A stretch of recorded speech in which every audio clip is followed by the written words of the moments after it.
തിരിച്ചു നമുക്ക് സംസ്ഥാനത്തിന്റെ തലസ്ഥാനത്തേക്ക് വന്നാൽ തിരുവനന്തപുരം നഗരസഭ മുതിർന്ന പൗരന്മാർക്കായി സംഘടിപ്പിക്കുന്ന മധുരം ജീവിതം എന്ന പേരിലുള്ള വയോജനോത്സവത്തിന് തുടക്കമായിരിക്കുകയാണ്.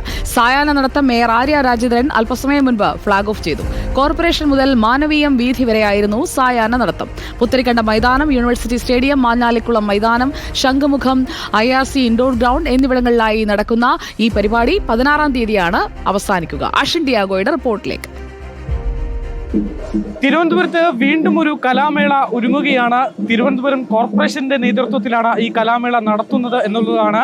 കഴിഞ്ഞ ദിവസങ്ങളിൽ കുട്ടികളുടെ കലാമേളയായിരുന്നു തലസ്ഥാനത്ത് അരങ്ങേറിയത് എങ്കിൽ ഇനി വയോജന മേളയാണ് അടുത്തുള്ള ദിവസങ്ങളിൽ നടക്കുന്നത്. അതിന് മുന്നോടിയായുള്ള സായാഹ്ന യാത്രയാണ് ഇപ്പോൾ ഇവിടെ പുരോഗമിക്കുന്നത്. മേയർ ആര്യ രാജേന്ദ്രൻ നമുക്കൊപ്പമുണ്ട്. മേയറെ, ഇപ്പൊ കുട്ടികളുടെ കഴിഞ്ഞതേ ഉള്ളൂ, ഇനി സീനിയേഴ്സിന്റെ ആണ്.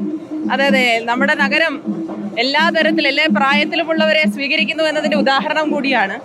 ഇന്നലെ നമ്മൾ പത്രസമ്മേളനം വിളിച്ചപ്പോൾ എല്ലാവരും അഭിപ്രായപ്പെട്ടതാണ്. ഇപ്പൊ കുട്ടികളുടെ കലോത്സവം കഴിഞ്ഞ ഉടനെ നമ്മുടെ വയോജനങ്ങളുടെ സീനിയർ സിറ്റിസൺസിന്റെ ഒരു വലിയ ഉത്സവം നമ്മുടെ നഗരത്തിൽ സംഘടിപ്പിക്കാൻ വേണ്ടി തീരുമാനിച്ചിരിക്കുന്നു. വലിയ ആവേശത്തോടു കൂടി എല്ലാവരും അത് ഏറ്റെടുക്കുന്നു എന്നത് ഏറ്റവും അഭിമാനം നൽകുന്ന ഒരു കാര്യമാണ്. എന്തായാലും ഒരു ആഘോഷം കഴിഞ്ഞ് തലസ്ഥാനം വീണ്ടും ഒരു ആഘോഷത്തിലേക്ക് കടക്കുകയാണ്. അതും വയോജനങ്ങൾക്ക് വേണ്ടി തിരുവനന്തപുരം കോർപ്പറേഷൻ തന്നെ നേരിട്ടിറങ്ങി ഇത്തരത്തിൽ ഈ ഒറ്റപ്പെട്ട് കഴിയുന്ന വയോജനങ്ങൾക്ക് വേണ്ടി ഒരു ആഘോഷം സംഘടിപ്പിക്കുന്നു. അവരുടെ കഴിവുകൾ പ്രകടിപ്പിക്കാൻ ഒരു വേദി ഒരുക്കുന്നു എന്നുള്ളതാണ് ഏറ്റവും പ്രധാനപ്പെട്ട കാര്യം. വീഡിയോ ജേർണലിസ്റ്റ് വിഷ്ണു പ്രസാദിനൊപ്പം reporter Ashin Diego in reporter, Thiruvananthapuram.